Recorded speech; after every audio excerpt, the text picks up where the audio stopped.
ক্রিকেটের ময়দানে পরপর দুবার বিশ্বকাপ জয়ী ইউসুফ পাঠান এবার রাজনীতির ময়দানে পা রাখতেই সেখানেও জয়লাভ করেছেন। ৪১ বছর বয়সী ইউসুফ পাঠান এবার বহরমপুর থেকে তৃণমূল কংগ্রেসের হয়ে লোকসভা নির্বাচনে লড়েছেন। তার প্রতিপক্ষ ছিলেন ৫ বার জয়ী সাংসদ তথা পোড় খাওয়া রাজনীতিবিদ অধীর রঞ্জন চৌধুরী। এই কঠিন লড়াই জেতা খুব একটা সহজ ছিল না, কিন্তু শেষমেশ ইউসুফের গুগলিতে বোল্ড আউট হয়েছেন হেভিওয়েট প্রার্থী অধীর রঞ্জন চৌধুরী। কিন্তু এই সফল কেরিয়ারের নেপথ্যে রয়েছে একটা করুণ কাহিনী। চরম দরিদ্রতার মধ্যে দিয়ে কেটেছে তার শৈশব।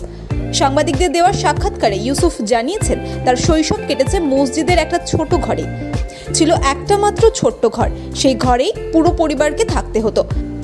তার বাবা মাহমুদ পাঠান মসজিদের মুয়াজ্জিন ছিলেন।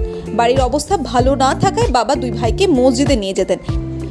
ইউসুফ পাঠানের বাবা মা চেয়েছিলেন লেখাপড়া করে তাদের ইসলামিক স্কলার বানানো হোক, কিন্তু ইউসুফ তার জগৎ খুঁজে পেয়েছিলেন অন্য এক জায়গায়। ছোট ভাই ইমরানের মতো ইউসুফেরও ছোটবেলা থেকে ক্রিকেটের প্রতি ঝোঁক ছিল।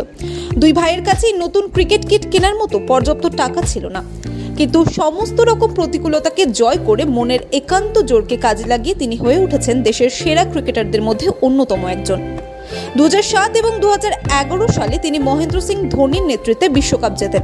দুবার কলকাতা নাইট রাইডার্সকে IPL এ চ্যাম্পিয়ন করার পর রাজনীতির ময়দানে পা রাখতে জয়ী হয়েছেন ইউসুফ পাঠান। তারই জয়কে ভারতীয় ক্রিকেটে অংশগ্রহণের সমান মর্যাদাপূর্ণ বলেই আখ্যা দিয়েছেন তিনি। সম্প্রতি এক্স হ্যান্ডেলে তার পোস্ট করা একটি ছবিতে দেখা যাচ্ছে বহরমপুরের সাংসদ জয়ের শংসাপত্র হাতে নিয়ে আছেন, পাশে দাঁড়িয়ে আছে তার বাবা। ক্যাপশনে তিনি লিখেছেন, আমি আমার বাবার সঙ্গে লোকসভা নির্বাচনের জয়ের শংসাপত্র নিয়ে দাঁড়িয়ে আছি।